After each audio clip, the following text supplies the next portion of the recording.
No one could handle Leo, the billionaire's fiery, unmanageable son. Every nanny, tutor, and caretaker had tried, and failed. But when a quiet, humble janitor named Felix stepped into their world, something impossible happened. In a mansion of wealth, power, and privilege, it wasn't money or authority that tamed the boy. It was patience, empathy, and a father's heart. What unfolded would change their lives forever. Welcome back, my beautiful family. I want to say thank you for your love, your attention, and support for growing of our community. I pray may God Almighty should bless you and reward you all in your endeavors. Amen. Please subscribe if you haven't done so. Like and comment where you're watching from. Let's begin the amazing story of today. I believe we all are going to be blessed today after this wonderful story. The storm had already begun when Judith heard the first crash. Rain battered the windows, the chandelier trembled, and somewhere in the mansion, her 7-year-old son Leo was screaming. Judith's heels clicked against the polished marble as she ran through the corridors of her sprawling estate. Her heart pounded, not from fear of her own safety, but from a deeper, more suffocating dread. Leo's temper had always been a storm of its own, and no one, not a single nanny or tutor, had survived it intact. She arrived at the living room to find the aftermath of destruction. A broken lamp lay on the floor, a vase had exploded into shards of porcelain, and Leo, small and furious, had pulled cushions from the sofa to create a fortress around himself. "You need to stop this," Judith yelled, exasperation cracking her usually composed voice. Her eyes brimmed with tears. She didn't have time to cry. Leo glared at her. "You don't understand." His voice was small but fiery, like a matchstick burning on its own. She sank into a chair, realizing that maybe, just maybe, her son was unmanageable. Outside the living room, Felix was quietly mopping the hallway floor. He had been working late, finishing his nightly cleaning rounds at the offices in Judith's building. His daughter's photo, pinned to his locker, reminded him of why he kept going. He had been through tantrums, heartbreak, sleepless nights, and somehow he had survived. When he heard the commotion in the mansion, he hesitated. Most would have ignored it. Most would have thought, "Not my problem." But Felix was different. A memory of his own daughter throwing a furious tantrum flashed before his eyes. The helplessness, the fear, the desperation, it all came rushing back. And without realizing it, he stepped toward the chaos. Felix wasn't a man who sought attention. As the janitor, he moved quietly through the mansion, unnoticed, yet observant. He noticed the worn carpet patterns, the fingerprints on polished tables, the small details most overlooked. Tonight, his attention was drawn entirely to the boy's fury. Leo's screams echoed through the hallways. Felix's heart clenched. He crouched at the doorway and spoke softly. "Hey, it's okay. I'm not here to yell. You're safe." Leo froze. His chest heaving, his fists clenched, he stared at the stranger. Who are you?" "I'm Felix. I clean here, but I've been around kids before. I can help if you let me." Judith, still catching her breath, turned sharply. "Felix, what are you doing?" Her voice carried the authority of a billionaire used to control. Felix did not flinch. "I've dealt with kids who feel like the world doesn't understand them. He's just upset. He needs patience, not punishment." Judith's eyes narrowed. She had heard these words before, from every nanny, every child psychologist, every babysitter she had employed. Yet, there was something in Felix's calm demeanor that made her pause. He knelt slowly, his hands open, showing no threat. "Want to tell me what's going on?" Leo hesitated. Something about Felix's voice was different. Not demanding. Not controlling. Just steady. He blinked, suspicion warring with curiosity. I'm mad," he shouted, flinging a cushion across the room. "That's okay," Felix said softly. "It's okay to be mad. We'll just figure it out together." Judith's jaw tightened. She wanted to pull Leo away, to restore order herself, but she found herself rooted to the spot. Something in Felix's approach worked. Felix's world. Felix returned home late that night, drenched and tired. His apartment was small, modest, but warm, filled with the laughter and chaos of a little girl named Emma. She slept soundly in her bed. A soft stuffed bunny clutched her chest. Felix sat beside her, staring at the ceiling. "I hope I did the right thing today," he whispered. "I hope I'm not overstepping." He thought of Leo's face, the rage, the loneliness, the desperate need to be understood. He knew he couldn't abandon the boy. Just as he had promised himself, he would try. Judith's world. The next morning, Judith sat in her office, staring blankly at spreadsheets. The mansion was quiet, Leo still asleep after a fitful night. She couldn't stop thinking about Felix. A janitor. He had handled Leo better than anyone she had hired, anyone with degrees, certificates, or experience. Her pride bristled, yet beneath it, something shifted. Perhaps control wasn't everything. Perhaps there was more to parenting than commands and schedules. Judith followed Felix one evening, curiosity piqued. She found him in a small janitor's closet, staring at a faded photograph of a little girl with a bright smile. "Who's that?" she asked softly. Felix's eyes softened, glimmering with unshed tears. "My daughter, Emma. Her mother, she's gone. I've been raising her alone." Judith's anger dissolved into a complex mix of respect and empathy. This was a man who had faced grief yet still had the capacity to nurture another child. The first test of trust. A week passed, and Felix had settled into an unspoken rhythm with Leo. The boy's tantrums were less frequent, his laughter more genuine. Judith watched from a distance, conflicted. Part of her wanted to thank Felix. Part of her was unsettled that a janitor had won her son's heart in a way she never had. One rainy evening, Felix and Leo sat in the mansion's expansive library. Leo clutched a toy airplane Felix had made from scraps of wood and cardboard. "You really think this can fly?" Leo asked, skeptical but hopeful. "Maybe," Felix said, smiling. "But even if it doesn't, we'll still have fun trying." Leo hesitated, then grinned, a small, rare smile that lit up his face. "Okay, let's try." Felix and Leo spent the afternoon building the plane, laughing as it fell apart and was rebuilt. The trust between them deepened, not just as caregiver and child, but as something more profound, a bond built on patience, empathy, and understanding. Judith observed silently from the doorway. She felt something unfamiliar, a pang of guilt mixed with awe. Felix had found a way to reach Leo she never could. One evening, after another small victory with Leo, Judith confronted Felix. "Why him? Why Leo? Why now?" she asked, frustration and curiosity in her voice. Felix paused, drying his hands on a rag. "Because I've been there," he said quietly. "I've had a child who screamed, who felt lost. I know what it's like to feel powerless." Judith's eyes narrowed. "You're saying, you know pain." Felix nodded, his gaze softening. "Yes. My wife died. I had to raise my daughter alone. I've learned that patience and love can move mountains.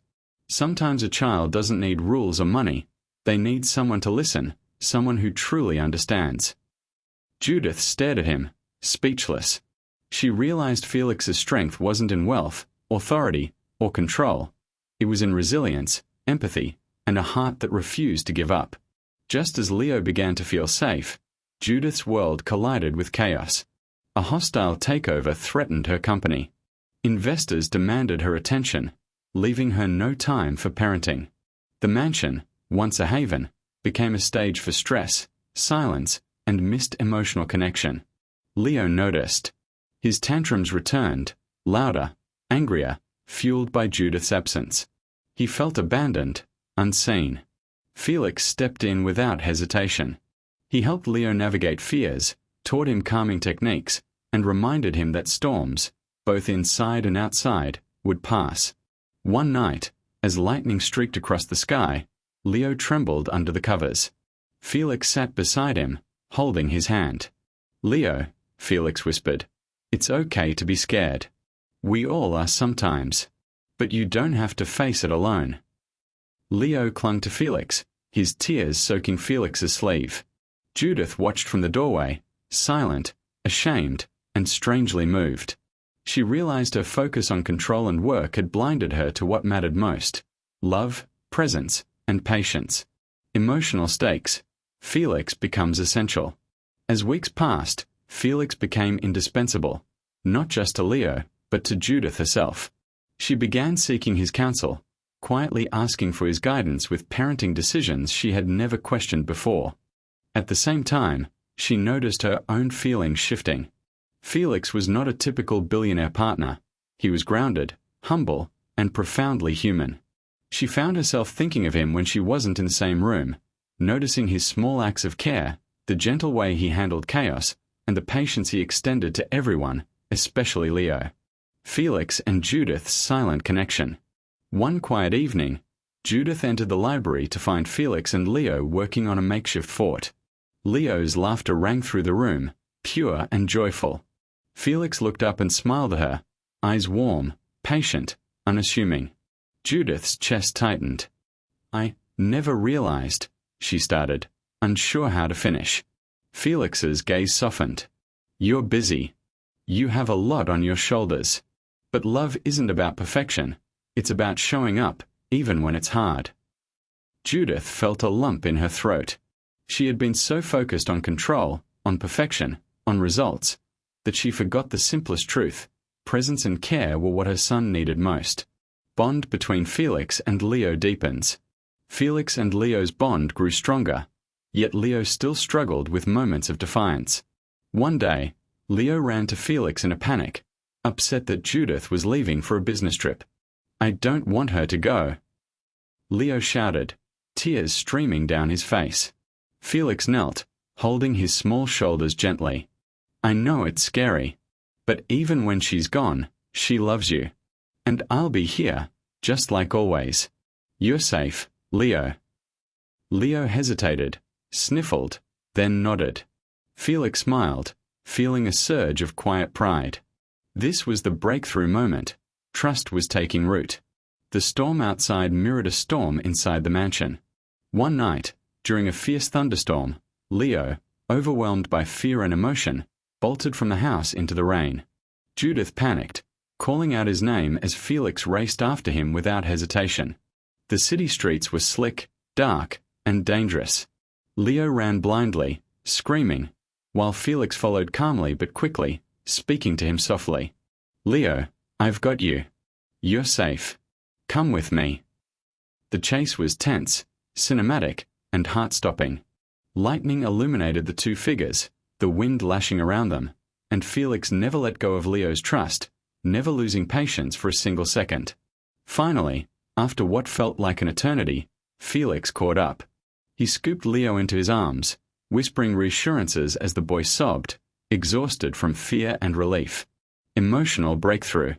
Back at the mansion, Leo collapsed into Felix's arms, crying freely. I don't want to be bad," he whispered. "You're not bad, Leo," Felix said, holding him close. "You're just scared. And it's okay to feel scared.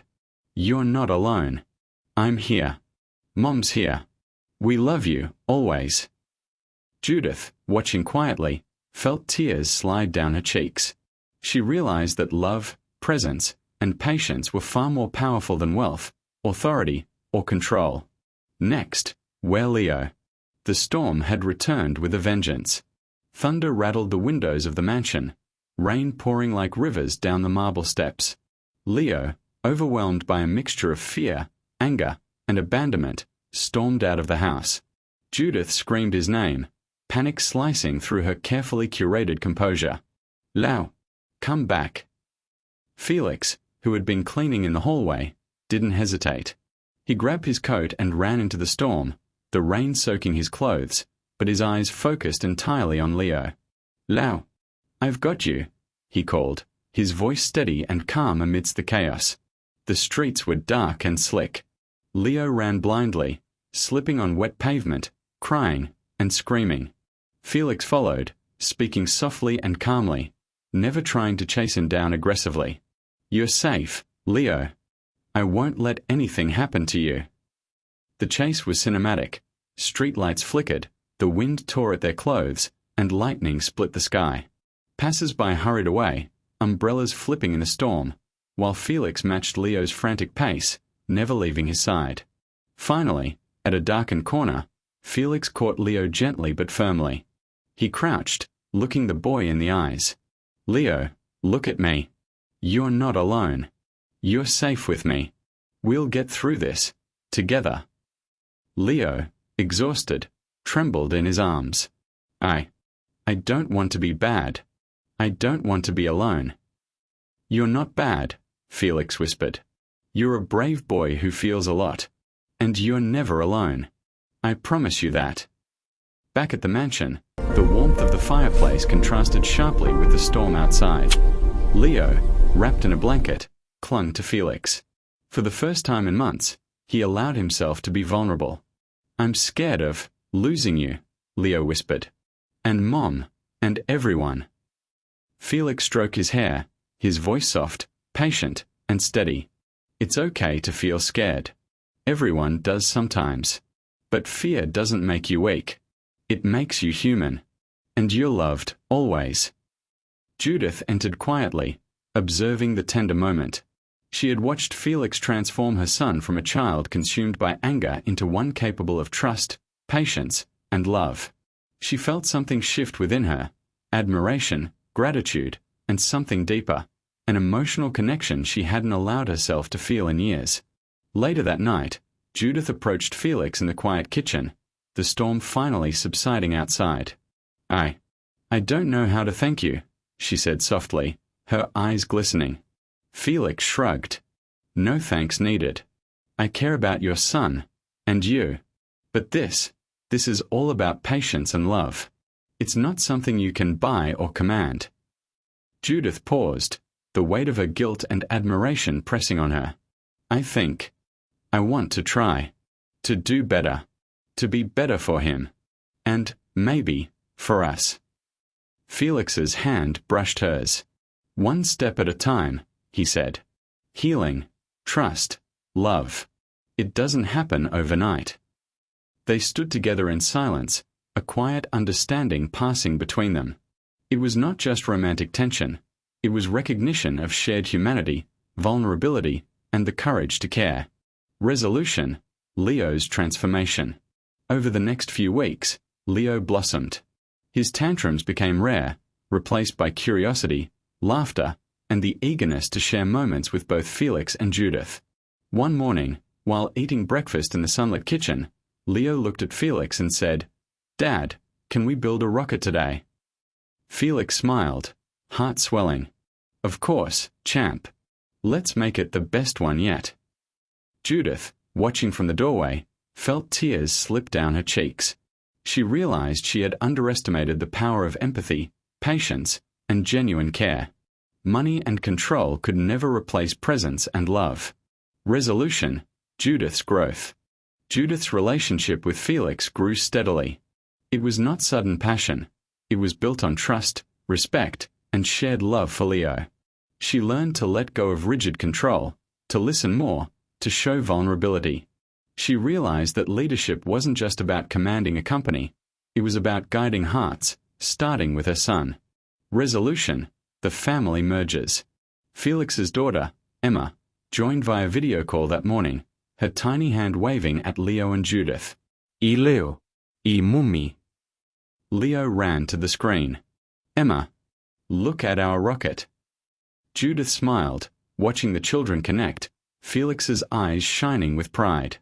Their worlds, once separated by wealth, grief, and responsibility, were merging into a family bound not by obligation, but by love. The camera of the story pans out from the warm kitchen. Rain has stopped. Sunlight streams through the windows. Leo laughs, Felix smiles, Judith wipes tears from her cheeks, and Emma's laughter rings from the screen. The mansion, once a fortress of control and wealth, is now a home filled with laughter, warmth, and imperfect, human love. Love, patience, and understanding had won. And for the first time, all three of them felt whole. Themes and takeaways for you. Healing through empathy and patience. The power of presence over wealth or control. Trust and love can bridge any social or emotional divide. Family is chosen through care, not just blood. Thanks for taking your precious time watching. Please, before you leave, don't forget to subscribe, like, and comment where you are watching from.